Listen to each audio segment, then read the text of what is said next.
What if your body was not just punished, but used as a message to all women who dared to disobey? Imagine a room carved from ancient stone, buried beneath a medieval fortress. The air is thick with dampness and secrets. Along the far wall, under the flickering amber glow of a dying torch, stands something grotesquely beautiful. At first glance, it resembles armor. Ornate, curved, shaped with intention, but its dimensions are unmistakable. This was not made for a soldier. It was not crafted for defense. This was built for a woman. Its iron edges align with the softness of the female form. Its purpose, not swift execution, but degradation, humiliation, and pain. The device does not kill immediately. It lingers. It stretches suffering into hours, sometimes days, using the body as both canvas and message. A message sent not just to the victim, but to all who watched. This was not justice. It was theater. A macabre performance designed to remind every woman that her body was not hers, that obedience was survival and silence her only refuge. Before we go further into this dark chapter of history, consider subscribing to History Remains. Your support helps us bring more of these untold stories to light. Because these devices, crafted by men, sanctioned by faith, and fed by fear, tell a story deeper than iron and flame. They reveal how cruelty can be justified, how suffering can be disguised as morality, but who forged such instruments? And why did Europe accept their silence for so long? To answer that, we must begin where it all took root, in a world built on control, shame, and the fear of female power. To understand how a device could be made specifically to torment women, we must first understand the world that allowed it, no demanded it. Medieval Europe was not governed by logic or fairness. It was ruled by doctrine, by fear, and by a hierarchy in which women were placed firmly at the bottom. According to religious teaching, woman was not only man's companion, but his burden. She was seen as spiritually weak, morally unstable, and dangerously tied to the physical world. And worst of all, her very body was believed to be a gateway to sin. Eve's original transgression in the Garden of Eden cast a long and damning shadow.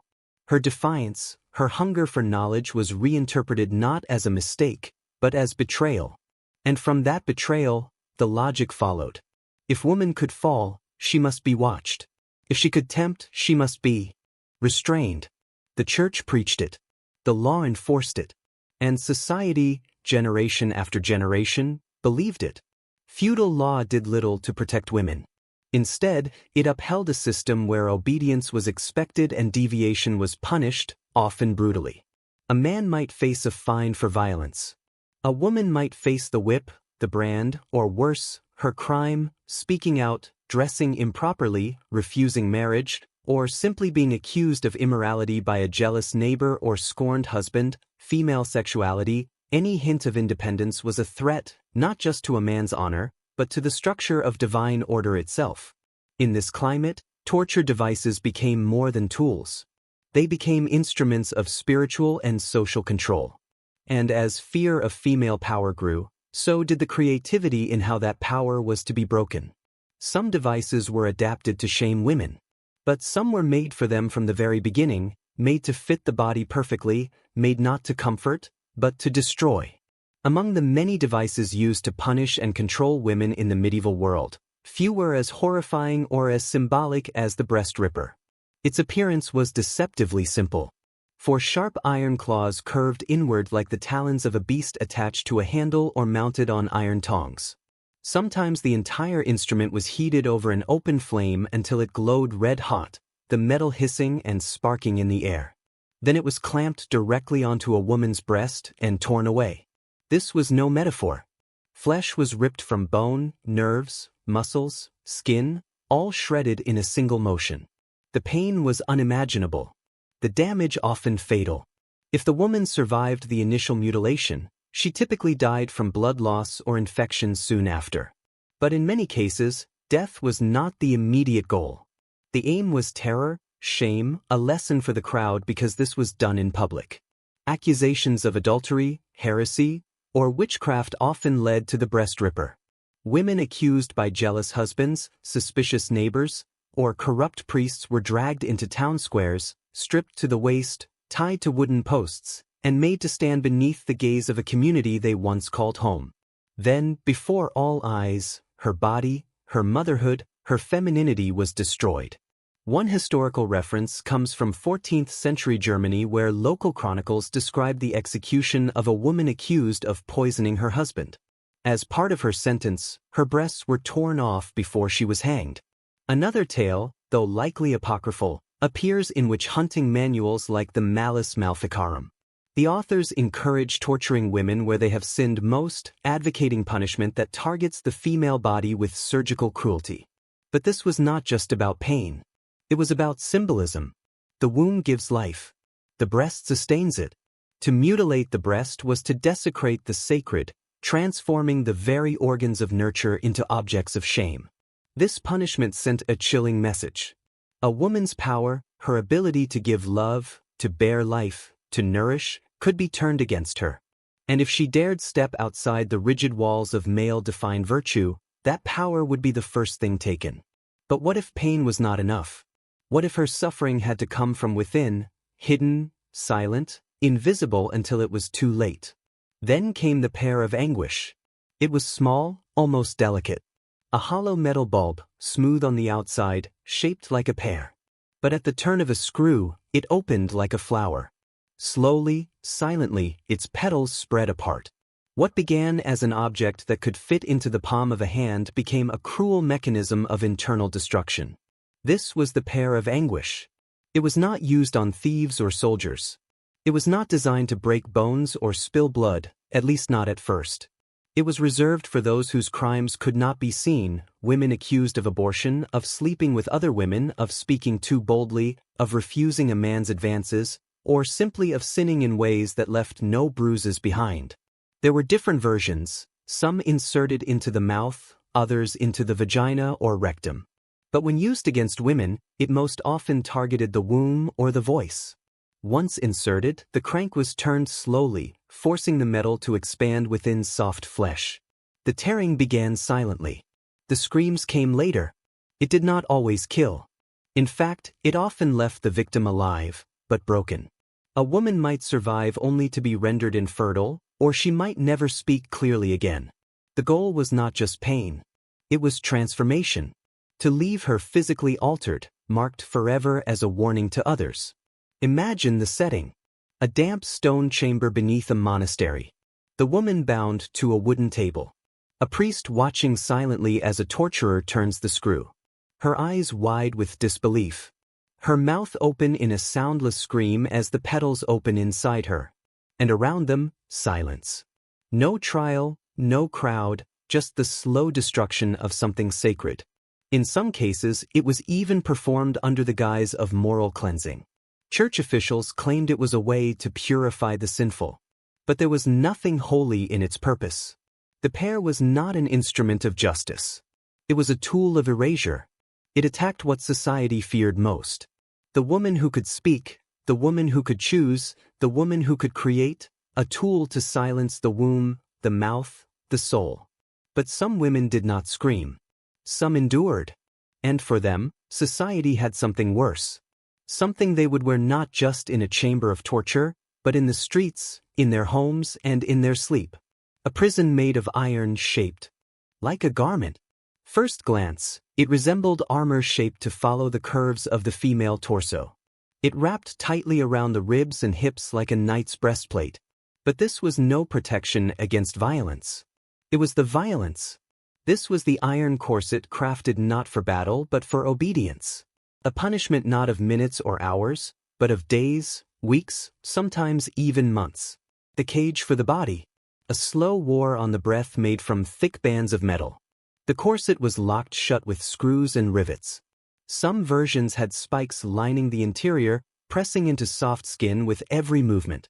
Others were weighted, the iron pulling downward on the spine and compressing the chest. The pressure made breathing difficult.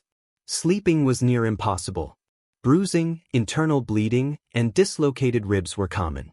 In extreme cases, it caused long-term organ damage, but the purpose was not death. It was correction. This device was often used on women who had not yet been convicted of any official crime. Outspoken wives, defiant daughters, suspected witches, women who resisted marriage, defied authority, or simply embarrassed powerful men. And unlike other forms of torture, the iron corset was portable. It traveled with its victim under her clothes, under her skin. She would go about her day working, cleaning, cooking, while her breath came in short gasps, her waist bruised, her lungs aching. Every movement was pain. Every word she tried to speak a struggle. In France and Italy, records speak of young girls forced into such devices for moral improvement. In parts of Germany, they were used to discipline women deemed lazy or impure. Often, it was the husband himself who ordered it. No courtroom, no appeal, just metal and silence.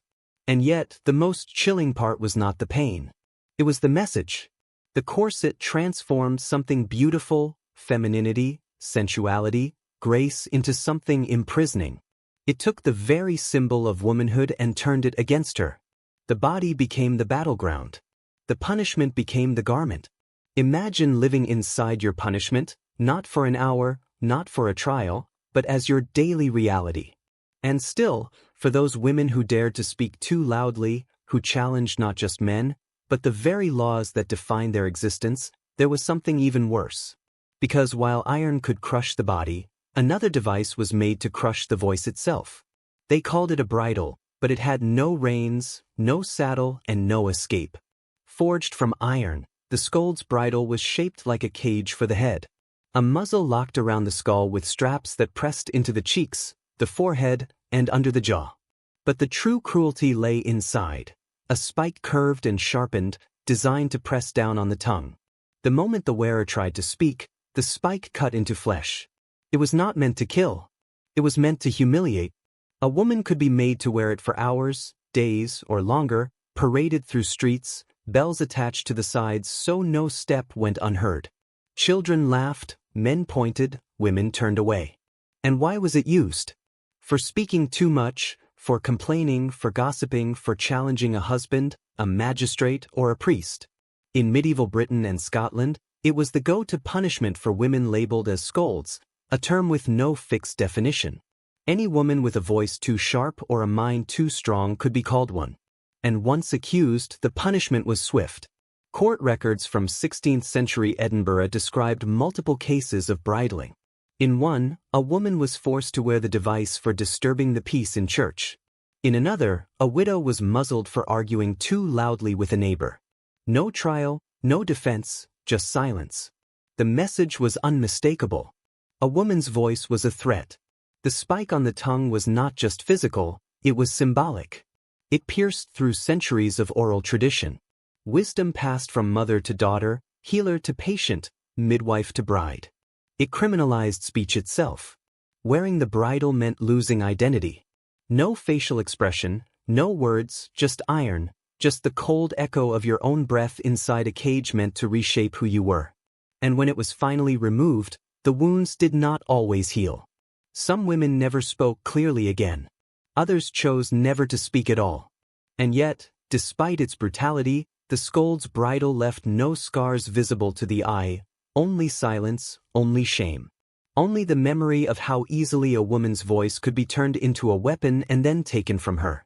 But even now, one final device remains. Perhaps the most infamous of all, a machine so terrifying, it became legend. But what if that legend was a lie?